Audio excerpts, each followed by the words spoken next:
So I got more info on that incident between that woman, the little dog, her little dog, and the coyote around here. And the info I got is just not good. She said she had never been more scared in her life. Okay. The coyote dog, the coyote, I probably think it's a dog, the woman's husband thinks the coyote was probably rabid. I didn't have details at the time that I saw her today, when Omar and I were coming back from our little vet visit that thankfully went without a hitch. She doesn't have ear infection. There's no way to tell an ear infection from just really excessively dirty, waxy ears. And I know it was, it looked like an ear infection to me. And there's no way for even a vet to tell until they take a culture, a sample, But anyway, back to the coyote. When she first told her story, they're afraid of humans. This was probably a rabid coyote. The thing came almost right up to her. She pointed to, I'm like, so tell me now details. I'm like, I'm sorry, I would have wanted these details the other day. My mom and I were hurrying to catch a bus to see a movie. So, and she's like, she pointed. She had her little dog on a retractable leash, okay? I need to stress this, but luckily it wasn't out too far. And I said, I asked her what happened. She's like, it bounded through right, and it was like a few feet away from her, just sitting there looking at her. Oh, by the way, Miss Selena, she bought a whistle since then. Like I told my mom, you told me and me to do, okay? I think that will be on tomorrow's to-do list. Today there's no to-do list. I've been sleeping for hours.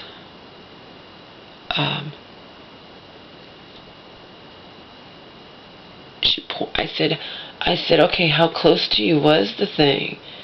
She looked at me, she pointed just a few feet in front of her. She said, see that right there, that whatever she was pointing to, that little thing, whatever, and see where I am now? That's how close it came. I'm like, holy fucking shit, you just made things worse in my head. Yeah, she said it was the scariest, because, and she said, I said, what did your dog do? She's like, my dog froze. I'm like, my dog would probably think it's a dog. Omar would probably think it's a dog and start barking, whatever. No, instinct. Her little black, she has a little whatever it is, and it froze.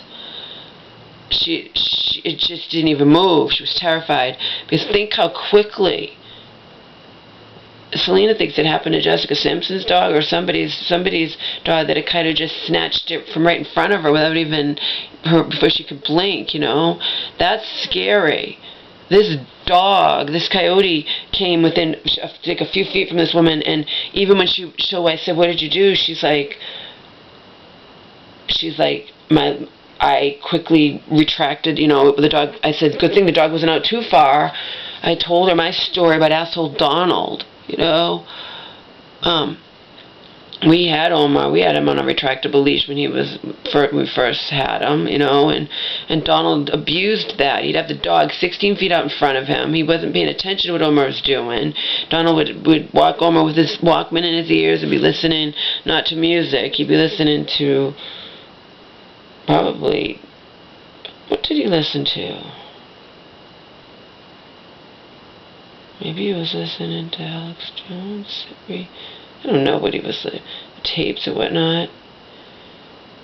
It's the weirdest fucking thing. That Donald was actually the first person to introduce me to all this stuff, but to me Donald's a fake, whereas Joe's the real thing. Regardless, Omar got really, really sick one day because Donald didn't pay attention. Omar had to have been eating something really bad outside, and it was coming out both ends of Omar all day long, the poor little dog, and it's just, oh my God. Anyway, this is what she did. She was terrified, of course. It came close. She quickly retracted her dog, picked the dog up, and she remembered what her husband had told her. Her husband had said, you do not run, you don't even walk away from it. You don't walk away, you don't run, you stand your ground and you scream. And that is what she did. And even when she did that, it looked at her and didn't even run off immediately. It was right there near her people. It wasn't, you know, it wasn't just, it wasn't in the distance, let's put it that way. It was close. She's so lucky it didn't just snatch her dog, you know, like us. Think, you know, act first, ask questions later. So, you know what I mean? It's lucky she didn't just, luckily it didn't just run up and snatch her dog. Oh my God. And again, this was in the daytime. This was not like darkness or early morning or, you know, scary fucking shit.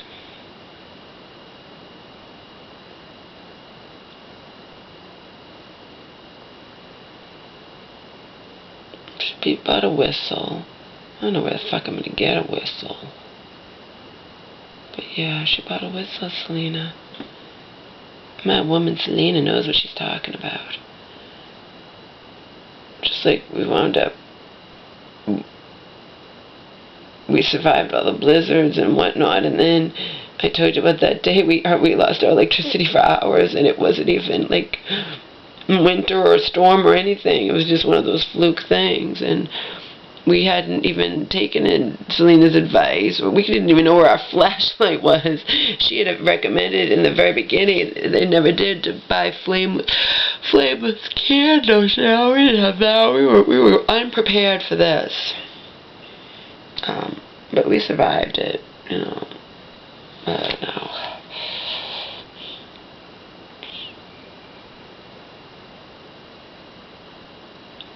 Amtrak train flipped over, 5 people dead, a whole bunch of people injured. I didn't read the details on that, but I'm thinking, whoa, another one. Another incident with a train or a commuter rail, or, I don't know. I don't know, peeps.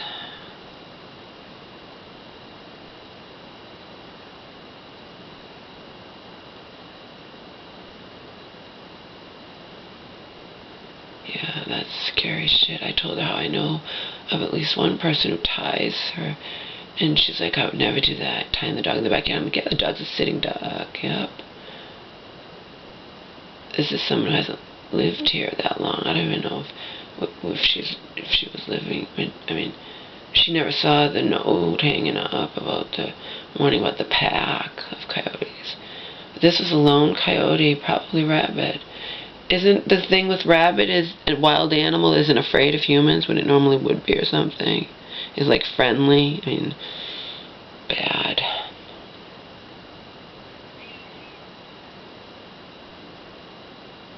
I feel bad for anybody who doesn't know that you don't run. You do not run. You don't even move.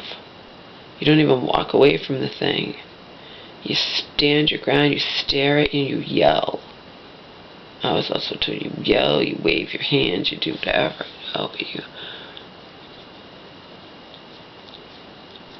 But apparently she did that, and the thing was, it still didn't move right away.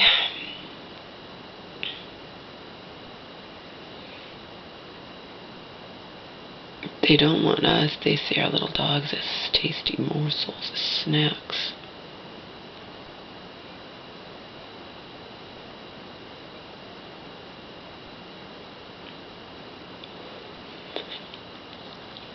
I am composing a letter and sending it. I'm going to have my mom give it to her, the people like her therapist and psychiatrist and whatnot.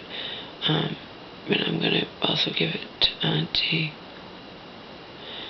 It's simply going to say, you know, I do not want, I'm not having, I suppose I was too tired, but I had to go to sleep.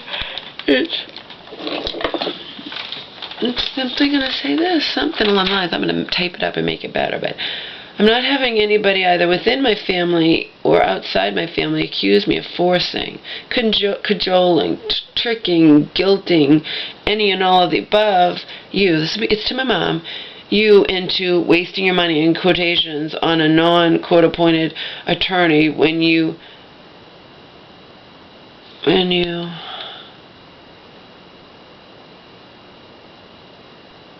already have a perfectly good, obviously I'm being sarcastic here, when you already have a perfectly good, much cheaper, non-court appointed attorney representing you.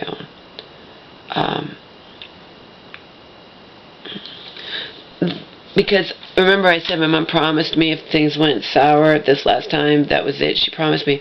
But I'm not going to be accused of forcing my mom into anything. This has to be her decision, solely her decision, okay?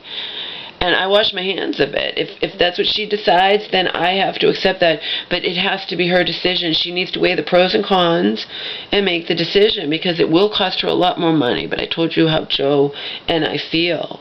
You know, you get what you pay for, and this woman, this court-appointed attorney, she does some things good, but the things she doesn't do good, and the nervousness she shows in front of any male judge is just, any judge she doesn't know, according to Auntie, that's just not good.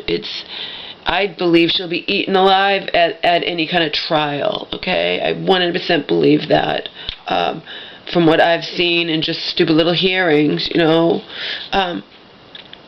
the decision of whether or not to keep so-and-so as your attorney has to be yours alone to make. I absolve you of any obligation to keep your promise to me, Mama. Keep your promise to me that if the case was not dismissed at the next hearing, you would get rid of your court-appointed attorney, whose performance in court yesterday disgusted me in several major ways, and whom I believe is incompetent in a number of key areas that will cause her to not be able to adequately handle our case at the next pre-trial level. I didn't do this. I'm going to do it, but I'm just giving you guys, the decision of whether or not to keep her as your attorney is yours alone to make. I will,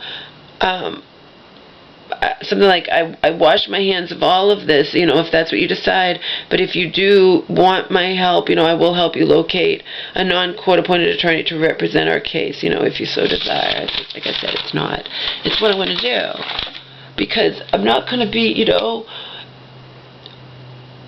I'm not going to be accused of, my mother has to make this decision on her own, okay?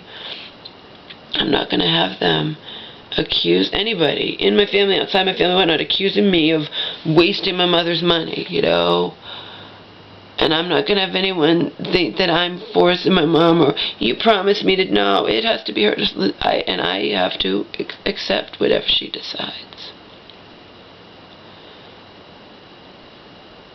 So I'm going to type it up and make it professional and sign it and give it to Dated and give it to my mom and tell her, to give it to the appropriate people. I'm not going to have this, considering the original thing that I was being accused of elder abuse against my mom, because when I first said that, she was like, Laura, she knows this is what she said yesterday, until I talked to her first, she knows the case, and she says she can get a good person to have me see but like Joe and I say, it's not a guarantee, even if she passes a medical exam with flying colors, that we'll win the case. The judge just said he can't try it without that, and he was pissed off that she hadn't gotten it as promised, okay, beyond livid, just as I had feared would be the case. It's not a guarantee that we'll win.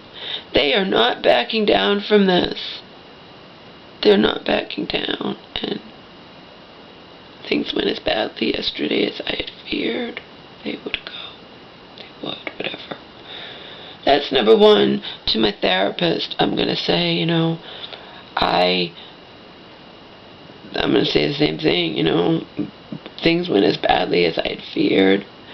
I don't know if I could survive another 4 months of this, I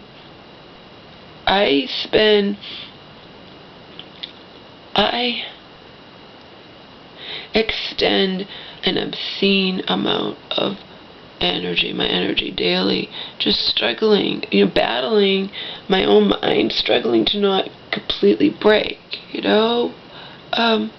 and stuff like this. It's just the never-ending bullshit, really, seriously, pushes me over the edge. I'm not over the edge, but it pushes me closer. I don't know if I can handle this for another 4 fucking months.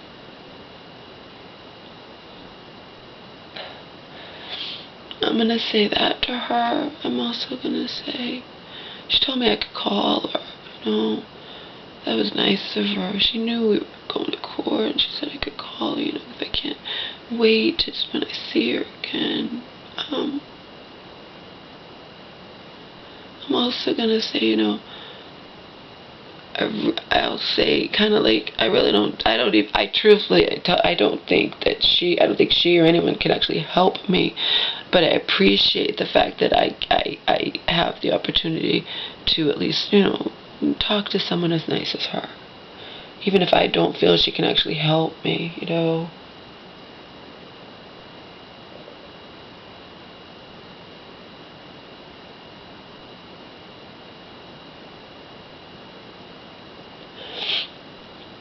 And I know in my heart that my decision to not take psych meds is the right decision for me.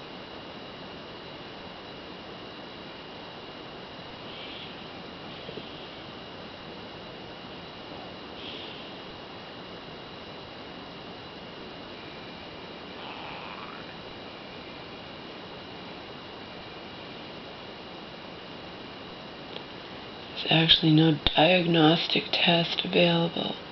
And even famous psychiatrists themselves have admitted such things.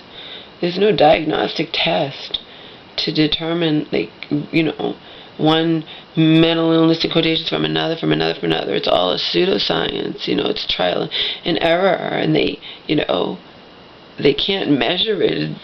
They can't measure anything, but yet they put all these toxic chemicals in your body via these pills that have, potentially serious side effects, okay? I'm not buying into it.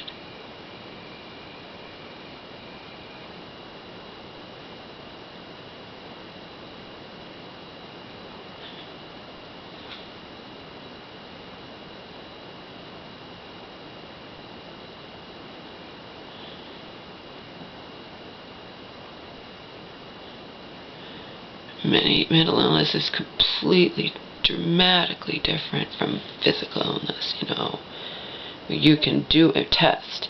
This person has cancer. This person has Alzheimer's. This person has, what I mean?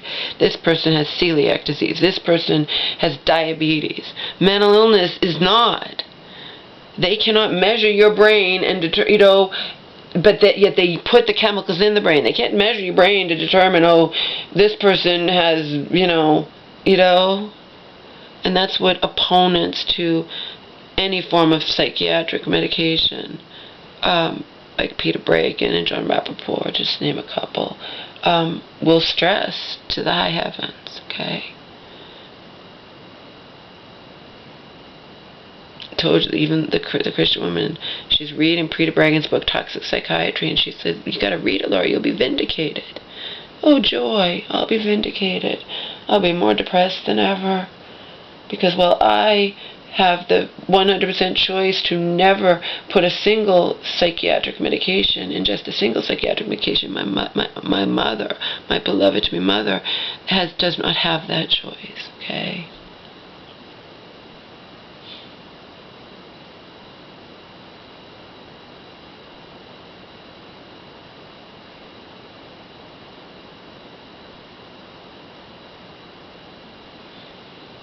We are not guaranteed to win this case, even if my mom passes that medical exam with flying colors.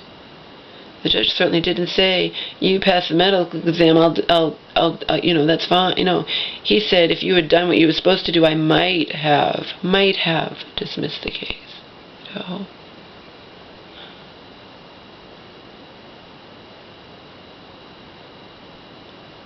Those people are out for blood. Those others people out for blood. they're not, they're out for blood and they're not dropping it. They're like a dog with a bone. And compared to a lot of people who experience the same kind of shit over across the country, my mom has less assets, less whatever. It's just, they're not dropping it. They're like a dog with a bone. They're not dropping it. And, they have tons of tricks up their sleeves, I'm sure.